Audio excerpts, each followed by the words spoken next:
Hi, I'm Christopher John Farley, a senior editor at the Wall Street Journal. I'm here with Aretha Franklin, the Queen of Soul. She's got a new album out called Aretha Franklin Sings the Great Diva Classics. Miss Franklin, thanks for coming to the Wall Street Journal. Well, thank you. Thank you for having me. Now, your new album is your highest debut of your entire career on the Billboard charts. I heard that. It's 72. How does it feel to have such a high charting album at this stage in your career? Absolutely wonderful. Whoa! And what do you think people are responding to with this album? What made them decide to, to go out there and buy it?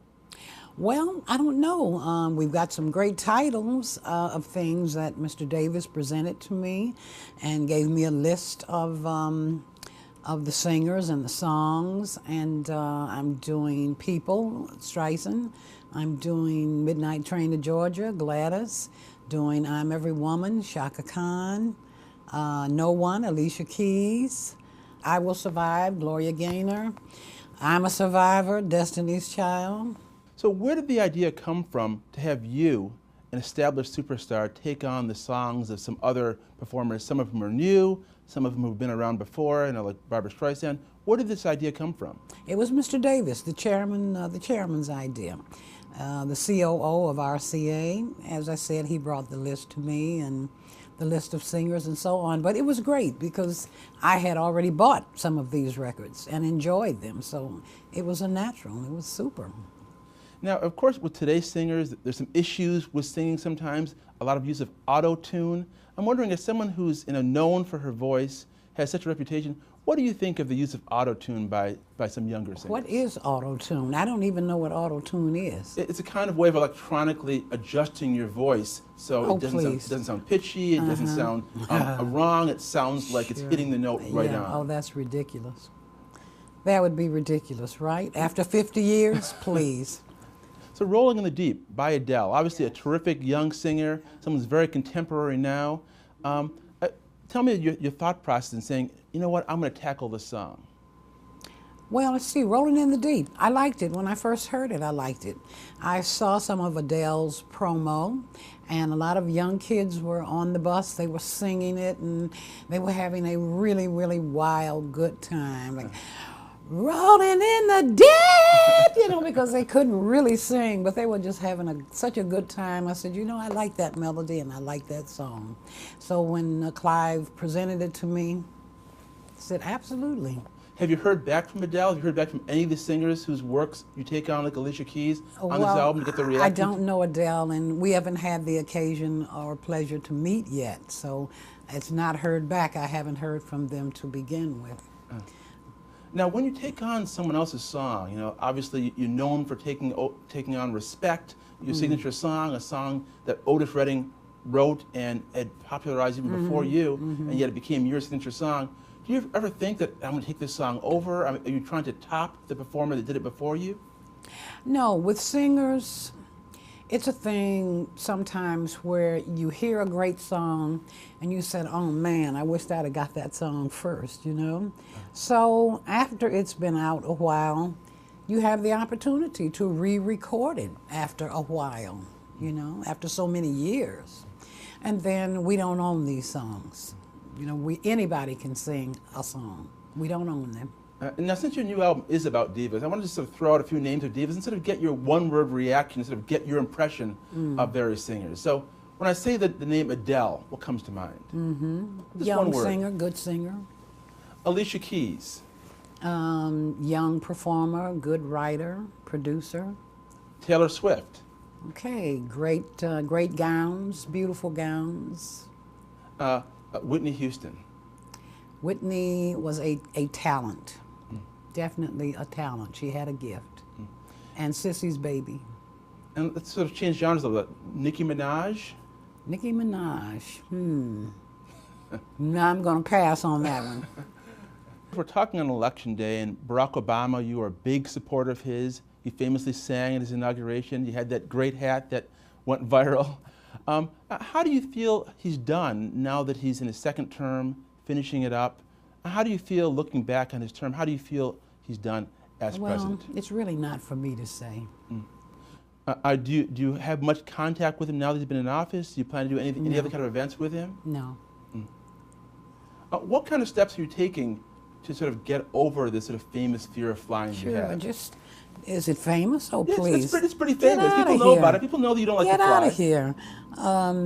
Desensitizing, I did go to a Fearless Flyers class, and you're to desensitize. You go through the same procedure that you would if you were flying, going to the desk, calling, checking on a flight, any specific flight you'd like to take, that kind of thing. Now back to the album, of you singing these songs made famous by other divas. When you go in to interpret a song to make it yours, what is your creative process? I mean, you have the song in front of you. Do you play it on the piano to see how it feels? I mean, how do you go into a song to sort of make it your own? Well, I just like to live with a song.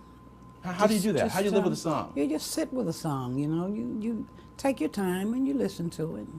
That's about it. But I'm not going to tell you my trade secrets, Chris. I'm not after the trade secrets. I'm just after just the way, as an artist, Well, you go those into are a song trade and sort of make it your secrets. own. Those are trade secrets. Those are trade secrets? Yes, you know You it. can't share it with me? You Only know a it. few million journal You readers might will go see. into singing, Chris. I'm just kidding. You think you'll do a part 2 for this album? Obviously, this is an album that sort of begs for a sequel. You've taken on some other great divas' songs, signature songs. Are there more songs you'd want to add to the list and maybe do another album like this? I don't know. We'll see. I don't know. It depends on what Mr. Davis would like to do, and we'll talk about it. I'll approve half, and he'll approve half, or we'll see. Now, I saw that you and Clive had a back and forth over Twitter, and one of the answers you had was very interesting, where you mentioned that if you hadn't become a singer, you might have become either a ballerina or a registered nurse. You tweeted that out from your account. Yes. Were you joking, or are those actually things you were thinking about doing? No. Listen, I went to the Academy of Ballet over on the East Side. And when I left New York, going to Los Angeles, when the industry moved west, I went to a few classes that Stephen Winters out there. And Arthur Mitchell and I are very good friends. There was one ballet step that it just really took me a hard time to learn that step. And it was so simple. He just showed it to me another way, and like within seconds I was doing it. And it was like glissade, glissade, pas de bourrée, assemblée, okay? So simple. Arthur he's a master. So really, was it something you considered early on in your career? This something, a path you might have gone down? Yes, that I love doing. I love the ballet. And I did a ballet for Mr. Davis once. I love it. You wrote a biography of yourself with David Ritz. He's recently come out That with... was 15 or 20 years ago Right. now. What are you referring From to? These Roots. And From These Roots is, yes, the book that I wrote and he co-wrote. Right. And he's come out with his own biography of you. No, he's come up with a book of trash. That's all that is a book of trash. Lies, lies, and more lies, and lies on top of lies. That's all that is. What do you plan to do next musically? You finished this album, you're making some appearances. What's next on the table for you? Well, let's see. We are talking about the biopic. I was going to ask you about that. Yeah, we're talking about that. What stage is that at right now? And very, very close to signature. Very close on all three. Who- There are 3 deals on the table. Now, in the past, you've talked about who you think could play you in a biopic. Who do you think, right now, what's your feeling on who could play Aretha Franklin in a movie? Well, there are several people that we're considering, that I'm considering. Audra McDonald is one. Should be great. Audra's got a great voice, and she's Broadway oriented, but she is an actress. The question where Audra is concerned is whether or not she could deal with soul as I sing it. But she's an actress, and so it would be her job, it would be her job to meet that challenge. And she just won a Tony for Lady Day. So it's possible, it's very possible. It depends on how she feels about it. And then there is the possibility of Jennifer Hudson. And there is the director's book, names and faces that I'm not aware of and don't know about. And then there is the possibility of someone from the church, maybe, an unknown. I've heard you say that Jennifer Hudson is one of your favorite singers. But what about her really attracts you in terms of her voice and her vocal delivery? Jennifer Hudson is a very good singer. She's just likable. She's likable. What do you think's been the holdup in because you've been talking about the movie for some time. What is the holdup for the movie not being made? You'd think that at some point there would be a movie. There is no holdup, but if you know anything about negotiations, you know they can go on forever. Yeah, there's no holdup though. Well, Ms. Franklin, thanks a lot for coming to the Wall Street Journal. Thank you. It's a pleasure talking to you. The album is Aretha Franklin Sings the Great Diva Classics. Thanks a lot. Thank you.